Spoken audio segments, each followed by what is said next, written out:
তবে কি ডক্টর ইউনূসেও শেষ রক্ষা হলো না বাংলাদেশের? যুক্তরাষ্ট্রের নতুন শুল্ক নীতি নিয়ে আগে থেকেই ছিল অনিশ্চয়তা আর শঙ্কা।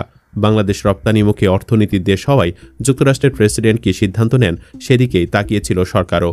এমনকি ট্রাম্পকে চিঠিও লিখেছিলেন প্রধান উপদেষ্টা ডক্টর ইউনূস, যাতে অনুরোধ করা হয়েছিল তিনি যেন বাংলাদেশের ওপর অতিরিক্ত শুল্ক না বসান।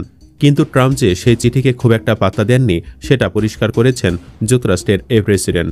ডক্টর ইউনূসকে লেখা পাল্টা চিঠিতে জানিয়ে দিয়েছেন দেশটির নতুন নীতি অনুযায়ী বাংলাদেশকে তাদের পণ্যে ৩৫% কর দিতে হবে। যদিও সরকারের পক্ষ থেকে দাবি করা হচ্ছে আনুষ্ঠানিকভাবে চিঠি দিলেও এটাই চূড়ান্ত কোনো সিদ্ধান্ত নয় ট্রাম্পের। তাকে লেখা চিঠি নিয়ে এখনও আশাবাদী ডক্টর ইউনূস ও তার সরকার। যুক্তরাষ্ট্রের প্রেসিডেন্ট ডোনাল্ড ট্রাম্প আগেই ঘোষণা দেন পুরো দুনিয়ার অর্থনীতিকে বদলে দেওয়া এক সিদ্ধান্ত নিতে যাচ্ছে তার সরকার।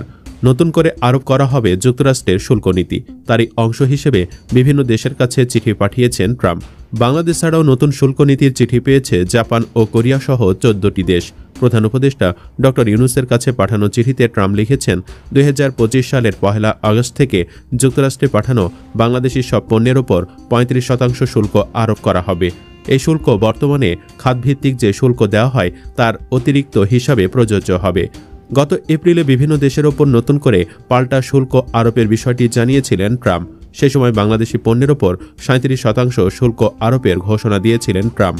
যদিও নতুন ঘোষণায় 2% কর ছাড় দিয়েছে যুক্তরাষ্ট্র, কিন্তু এরপরেও যুক্তরাষ্ট্রে পণ্য পাঠাতে আগের চেয়ে দ্বিগুণের বেশি কর দিতে হবে বাংলাদেশকে।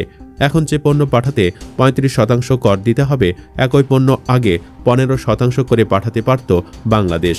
ট্রাম্পের নতুন এই শুল্ক নীতি 9 জুলাই থেকে কার্যকর হওয়ার কথা ছিল, কিন্তু শুল্ক হারে কিছুটা পরিবর্তন এনে 1 আগস্ট থেকে কার্যকরের ঘোষণা দিয়েছেন যুক্তরাষ্ট্রের প্রেসিডেন্ট।